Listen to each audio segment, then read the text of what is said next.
Hi, I'm Rory Kirkpatrick. After he gave a talk at this year's Festival of Politics, me and Emilie got the chance to speak with Professor Danny Dorling.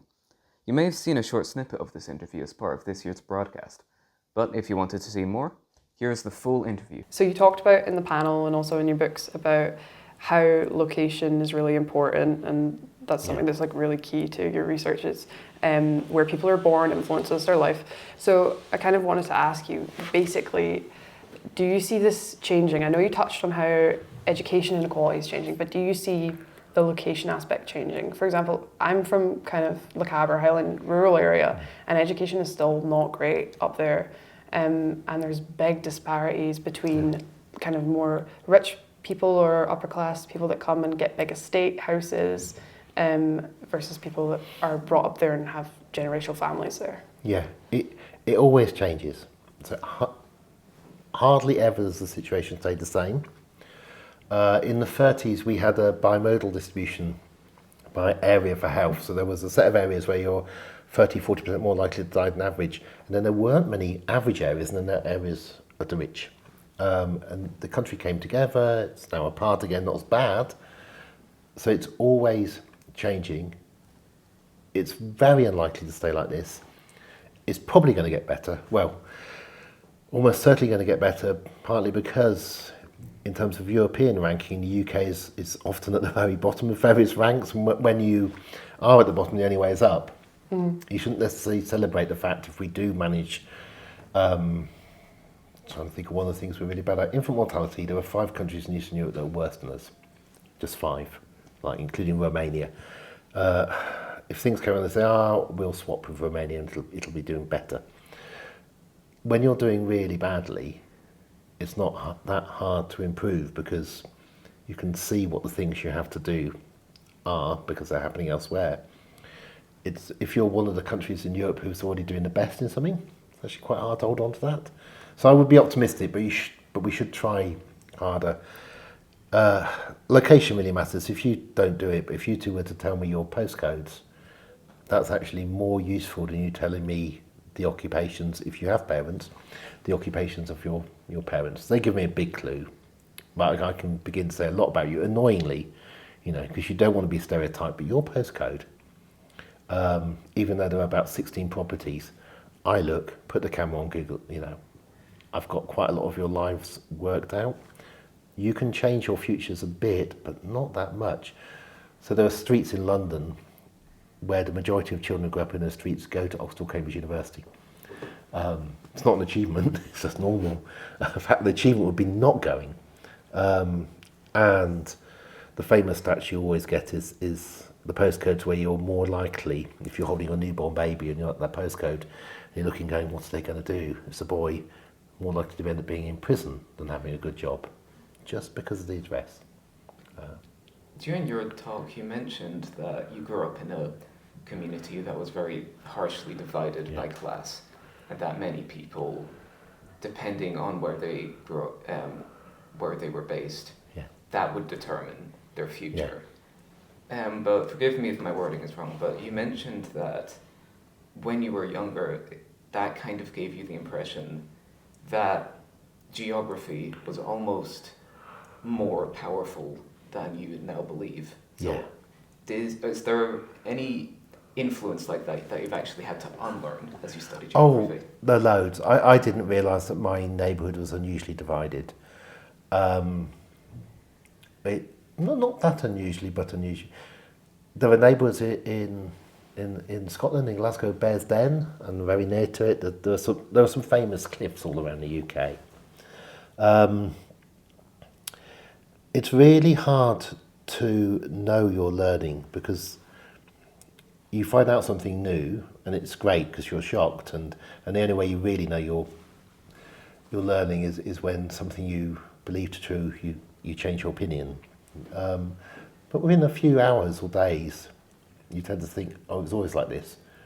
We don't exist thinking of ourselves as people who get things wrong and don't know much all the time. I'll give you a trite example would be, years ago we were producing an Atlas of Britain and we're drawing maps of where stepchildren were. And our map showed that the lowest number of stepchildren. This is children living with a parent who's not their natural parent. The lowest number was in Hull, which is a relatively poor area, and the highest number was in the Cotswolds, which is a relatively rich area near Oxford. And when I first saw this, I thought, oh, we've just done a common thing. We've just an error in the formula because it's upside down. Checked, hadn't made an error in the formula. What it is was that in Hull, people were unlikely to get married. If you didn't get married, you don't end up with stepchildren. Cotswolds is full of what's called reconstituted families. So you have a family with someone, somebody else has a family, you split up, you get together with each other, you take the 4 children, there's 2 of you, mum and dad, 4 kids, nice cottage in the Cotswold, but actually you're the natural parent of 2 of them, and you have to be quite rich to afford to do that. So there's, a very boring example of learning something, looking at data, and not realising that actually in this chocolate box, honeypot picture of England, the Cotswolds, is where the highest number of children are likely to be living with somebody that actually isn't their parent. And then understanding something about that class of people in Britain who are often West London, but if things go wrong, that's how far they move. That's really kind of surprising to me, but also it kind of makes sense when you explain that it is more expensive. That makes sense. Yeah. So with kind of things like that, it's a good example of people like me not understanding how things about inequality. So kind of what I want to get at is, what is the big thing that most people misunderstand about inequality? They think that a little bit more money will solve all their problems. So now a little bit of money when you've got almost nothing, huge effect, enormous. A lottery win of £2,000, life-changing. Doubling your salary when you've got a job that's okay anyway, you're not going to get twice as happy. There's this assumption that the way out of what happens is you very, very quickly get used to spending it. And I think that's quite an important misconception, because people tend to think they'll be happy if they work hard and do better than other people, and they tend to think they'll be really happy if they do something like win the lottery and get £1 million. And we work that. Whereas in practice, if you were, I'll give you a thought experiment. Imagine you've got a scratch card and you win, let's say 20 million. You might think, this is great. I'll be able to buy a house. I'll be able to do whatever. You win 20 million. How much are you going to give your parents, your grandparents, and any brothers or sisters you've got? Just have a think. Would you not tell them? Right? Would you? Right? And you think about that, you can immediately begin to think that actually being rich doesn't necessarily solve your problems. We waste a lot of money on rich people. Their behaviour is really wasteful, they pollute like anything, they're not nice, they often buy political parties and do really bad things. But they're not actually very happy either. And that's what people get wrong. They think they'll be happy if they get more money. A bit getting out of having none is really, really good. But, if you're paid 100 grand, being paid 200 grand doesn't make you happier, or 300. Yeah. Is that just limited to that, or is there a kind of happiness inequality? Because I imagine those at the very, very end of the scale, there is going to be a difference. It's national is the biggest, so the biggest difference is just individual.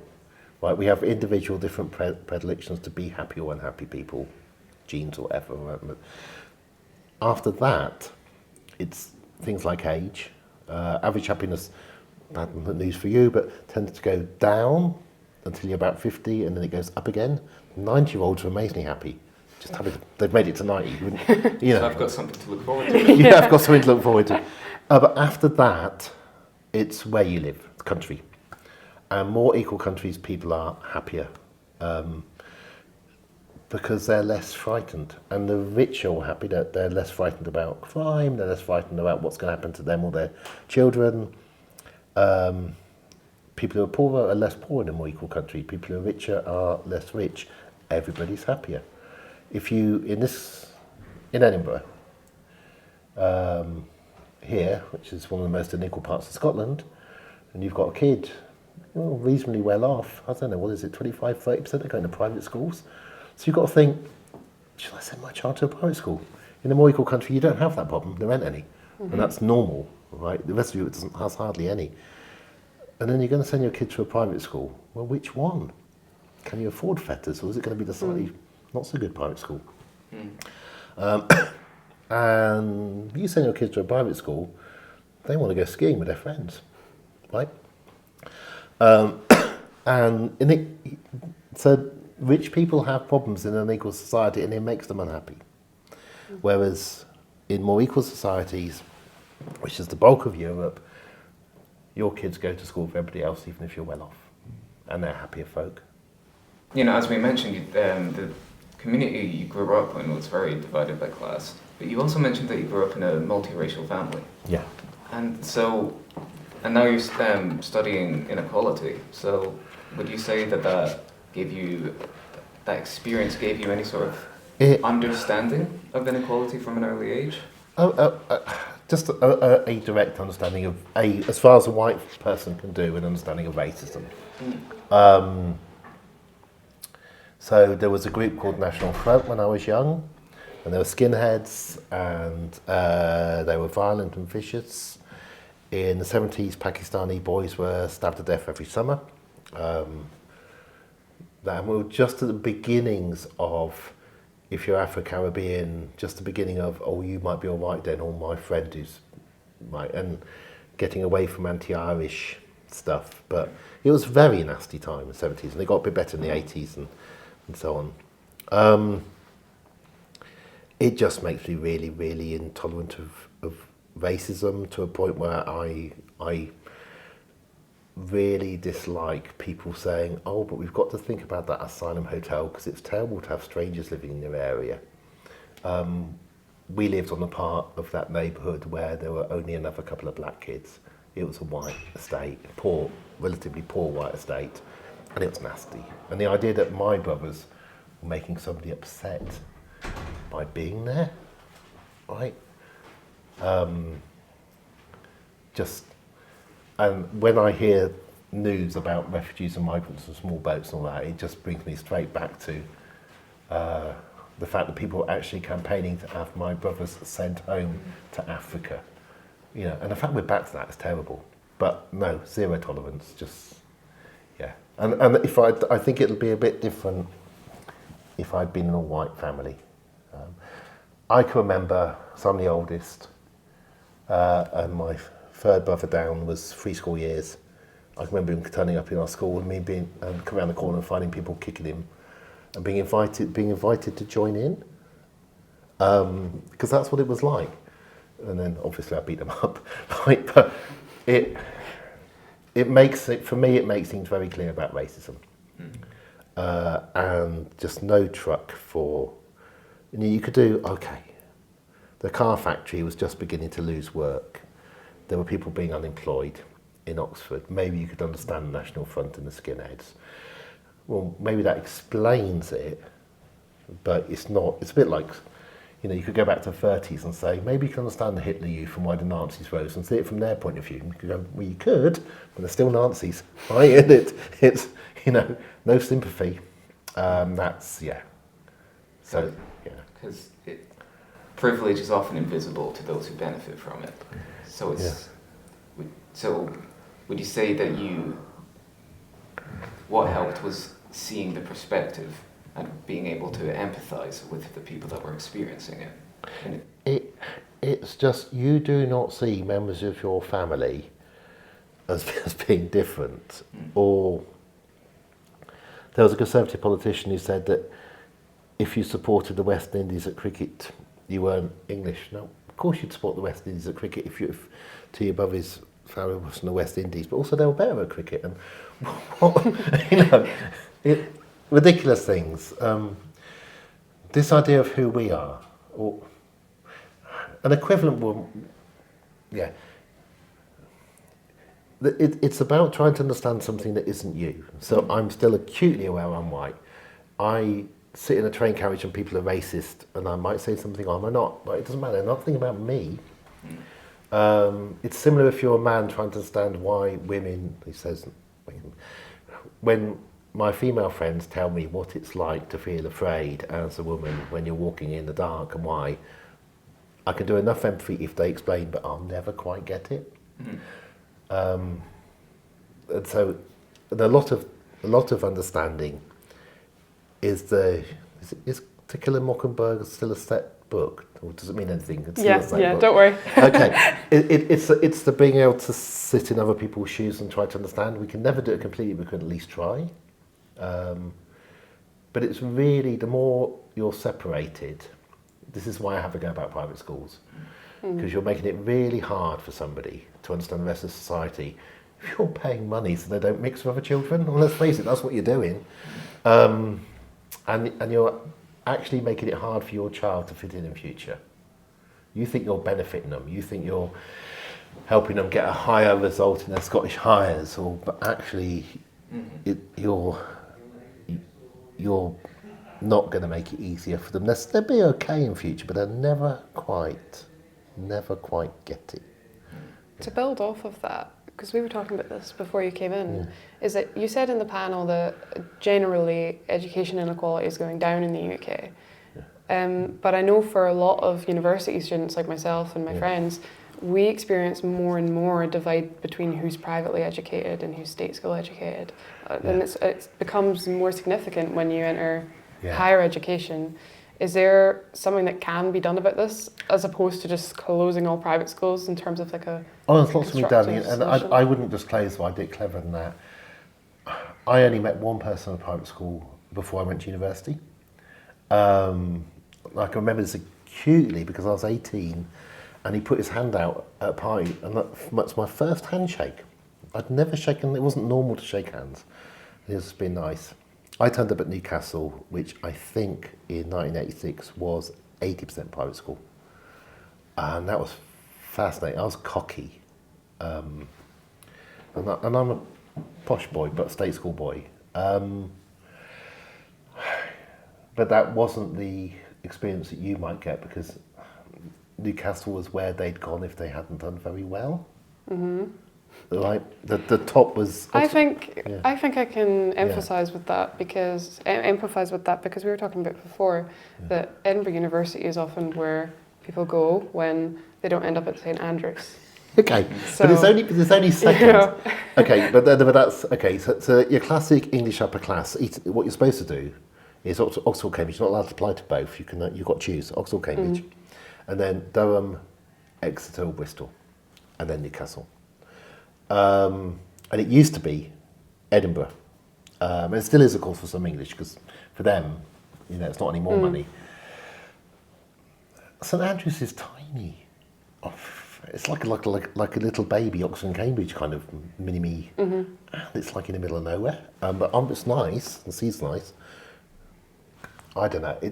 But to live in this part of society where you know this stuff, it's only like 5% of people really would know the difference between St Andrews and Edinburgh and different degrees, and maybe it's more. I'm out of touch. It's sad that there's still a divide. When I went to university, probably about 6 to 10% of people went, maybe nearer 6. From an average median school, it was 2%, 1 in 50. And if you're 1 in 50, like me, almost always an advantage. My father's a doctor, my mum was a teacher. And if I'd been sent to the nearest private school, I'd have been 20 times more likely to go to university. So you were buying something for your kid then. Now, roughly half of 18-year-olds go to university.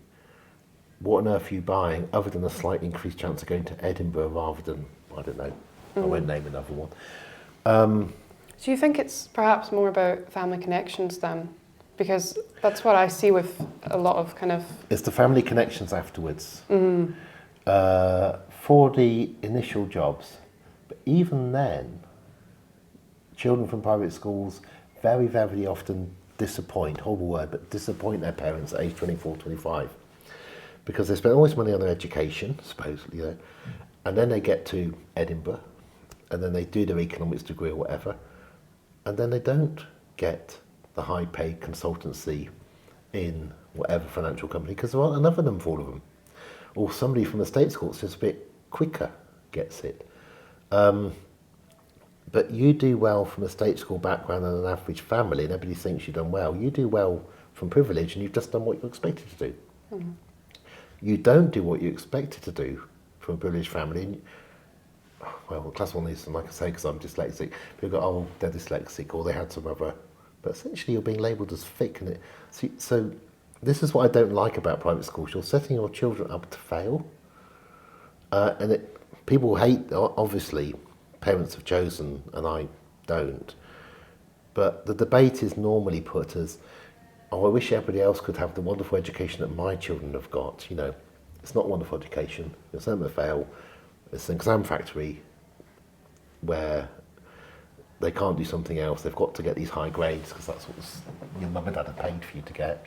Mm-hmm. So I really don't like it, and I don't like the way we talk about it as a good education. There's kind of an assumption that because there is more money put into private schools, that automatically means better education. Yeah. But there is not the same life experience that you will get. It's not the same in life, and it's assumed that education is grades, right?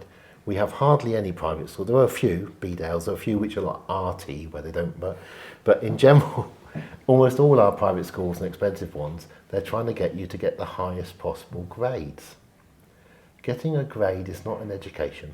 It's like learning to jump through a hoop, like a dog at Crufts.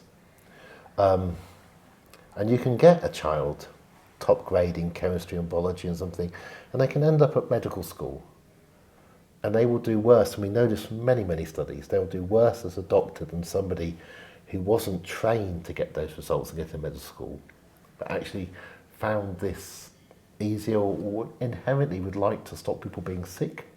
Rather than become a doctor so that they at least are in a tier of society that's well paid. It's not a good education. You will be able to dress smartly, so if you go to a school where you wear a suit every day, wearing a suit's easy. Right? But that's not a brilliant life skill that you can, obviously look at me, like, I can't wear a suit. You can buy me an army suit and I will still look crap in it, but most people can wear a suit. You can debate well, you can do this. Only at a superficial level. So it just really annoys me that we try to say something good. Or to put a cruel analogy, you have to go back to apartheid South Africa to find a similar division of money spent. We're about 6-7 times more spent on a tiny minority of children. In this case, it's only 7% in the UK. So white children had that much more spent on than the black children in the part of South Africa. Did it benefit the white South Africans? Did it make them nicer, cleverer, and more able people? And you're the wrong age to know. There's a song from Spitting Image about white South Africans, and they're not so nice, but you know. So yeah, okay. It doesn't make you. You don't need to spend. We have, most countries in Europe have hardly any segregation of that kind in education. And young people can speak many languages. In the cases of the most achieving countries, it's 6, 7 or 8, and writing several. We don't even understand anymore why there's an advantage to be able to do that. The ability in mathematics by age 24 outpasses us, and problem solving, literally just because not being taught to the test, being educated more widely, and it's a different thing. When I first started teaching, I'd get 18-year-olds coming to university, and they'd left home normally forever. That's what you did at 18. They weren't going back. There's a point when it switched to university or something you did 3 years, then went back to mum and dad. But over time, students change from being quite relaxed, so they just got into university and it's really easy, to increasingly worried about the exams at university, because they've been examined every year of their life in various school tests. Now, that never used to happen. For somebody like me, there was no examination at all until the equivalent of GCSEs at 16, none. And then we didn't do another exam, maybe a mock, but hardly any, till 18. Wasn't like a trained exam dog. We didn't do syllabuses. We didn't learn 9-point questions of how to do this or memorise. Partly, and so you get young people come to university now, and they want to know, what do I have to do to get the 2-1 or preferably the first? Not learning, not reading the books you might want to read or thinking about life. It's, what do I have to do in my university exams to get this? Well, that's so bang, you've just lost yourself in education at university as well. I was going to, just to change subject slightly. So you also talked a lot about climate change in your talk. And you mentioned that climate change is quite low on like the type of topic that people are interested in. But something I find quite interesting is that I often hear the same sort of people talking about inequality and talking about climate change, but I feel like I rarely ever hear them talked about at the same time. They're often very rigidly separated. So I'd be interested to know how you think the two intersect and like their relationship with each other. Yeah, it's nice and close.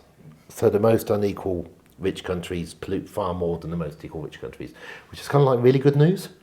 Because there's a lot of things like this that are really good news, where there isn't a conundrum, where you're not having to sacrifice one thing for another benefit. So they are connected very closely. When you increase inequality worldwide, the pollution of the poorest reduces, because quite a lot of the pollution of the poorest is inefficient cooking and heating, wood smoke and so on. But it's tiny. The footprint of the poorest is tiny. The footprint of the top 1% and the 1% and the 1% is unbelievable. Some of them have got space rockets, not just private planes. This is really fortuitous, because there's an old kind of conservative argument that said you can't give people more money because then they're going to pollute. In fact, as long as the money you give people has been taken from the rich, your overall pollution falls. After a certain amount of money, sadly, people decide that they want to have multiple houses. That's really inefficient. That they do want to do lots of travel. That's inefficient. And do these ridiculous things which are incredibly highly polluting. So they're very connected. And also, I mean, if you look at reform and look how they may be going for anti-climate as their big thing, they are funded by the rich. So one problem about having rich people, very rich, is you get people who are directly telling you not to worry about the climate, and political parties doing that, and that wouldn't be possible if they didn't have their money to be able to fund these parties. So you don't get that kind of ignorant stuff in more equal countries. So really closely connected. Yeah, I don't know why it is that some of these Silicon Valley billionaires really want to burn the planet up to the end, but they do, and we're making them rich when we click on their products. Yeah. To build off and just wrap up really quickly, I want to ask you something about that, because you mentioned like taking from the 1%, and that's a really common thing at the moment in terms of like discourse with young people, this kind of anti-billionaire thing. And especially with YouTube channels and commentators like Gary's Economics and things like that. I wanted to get your opinion of that, because it seems like they're maybe filling a gap that the media has not filled and not fulfilled in talking about inequality. How do you feel about that? I think it is a lot of the media can't. There's a mantra in the BBC that the market is good, the market is best, and you're not seen as sane if you say it's necessarily the most efficient thing. And if your underlying mantra in the middle of politics, not biased, but in the middle of British politics is, it has to be done by the market, you can't possibly nationalise Thames Water. That's not allowed. Which is why we're not nationalising Thames Water. We can literally have people drinking sewage before we'll do that. Your water, by the way, here is nationalised. That's allowed in Scotland. If your mantra is that the market always produces the best outcome, and the market gives the 1%, in our case 60% of all income, well, that's just the market. And if the BBC were to return to what the BBC was when it was most progressive, which actually was the 20s, 30s, 40s and 50s, because it was run by young people, because it was new technology when it began, the media, then that would change. All I would say about the anti-1% stuff is people need to realise that there's more inequality within the 1% than the 99%. And the people at the bottom end of the 1% finding it really hard to get by, which sounds funny, but it's really good news they are, because you've got allies in the bottom half of the 1%. You know, you might not have much sympathy for them, but they can't afford a 3-bed house in much of London, and they're at the bottom of the 1%. Yeah. Well, I think we have to wrap up there. Yeah. I would have loved to speak to you for a bit longer, but Thanks so much. No worries. thank you for your Yeah. time. Thank you ever so much.